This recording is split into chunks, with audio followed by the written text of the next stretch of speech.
sardın düşman sevgi üzerine.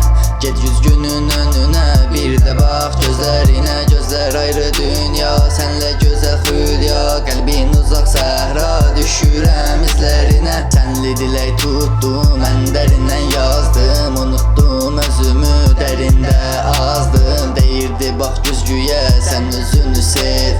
Özüm ile düşman oldum, indi gözün aydın. Varlığım zamana, məhdud nə də məkana. Gül bağında əlim gülə dəydi, nə də tikana. Amma inam yüksəlir, çevrilir sərvətə. Bu iş sönməz alıb yanar ilahi rəhmətə. Şifrələnib həyat sanki qırmaq üçün zehin gərək. Qurtuluş yox qıraqda, fikirləş beyin gərək. Əllərimdə xoşbəxtlik talihim deyir düz. Qəlbinə gül açar elə bir toxumdu söz.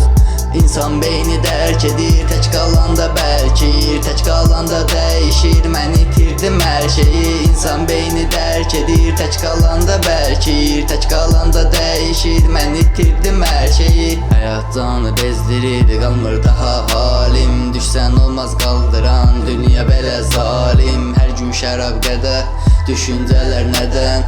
Əsir alıb ruhumu, əzab çəkir bədən. Hər şeyi silmək lazım, əvvəlindən başlamaq. Sənlə olmaq istəmirsə ən başından vuraq. Öz qəlbində köhnələn dünyanı tik yenidən. Qırıq güzgülərdə yox, yaşamaqlar gözündə.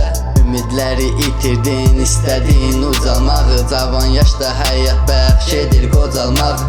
İstəmədən yaşadığın günlər olar xatirə. Xoş günləri görmək yox, istədin yaşamağı. Xəyallarım tərsinə denən nədir səbəbi? Aldanarsan bir dəfə, beyin saxlar əbədi. İnsan özünü itirmədən tapa bilməz heç nəyi. Mən özümü tapmaq üçün itirmişəm hər şeyi. İnsan beyni dərk edir, tək qalanda bəlkir. Tək qalanda dəyişir, mən itirdim hər şeyi. İnsan beyni dərk edir, tək qalanda bəlkir. Tək qalanda dəyişir, mən itirdim hər şeyi.